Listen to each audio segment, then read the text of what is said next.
নমস্কার।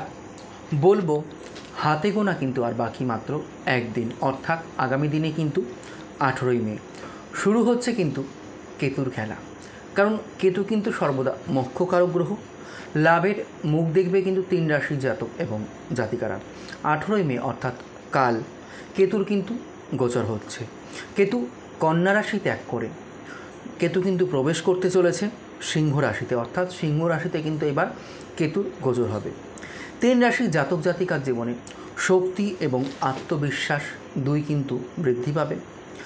আইনি বিষয়ে যে সমস্যাগুলো চলছিল, আইনি বিষয়ে কিন্তু তারা জয়লাভ করবে। পুরনো কোনো জায়গায় যদি আর্থিক বিনিয়োগ করা থাকে সেখান থেকে কিন্তু খুব সুন্দর এবং ভালো কিন্তু রিটার্ন পাবে।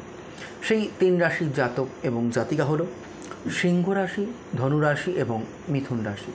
তুমি কোন রাশির জাতক বা জাতিকা কমেন্ট সেকশানে লিখে জানাতে কিন্তু আমাকে একদমই ভুলো না।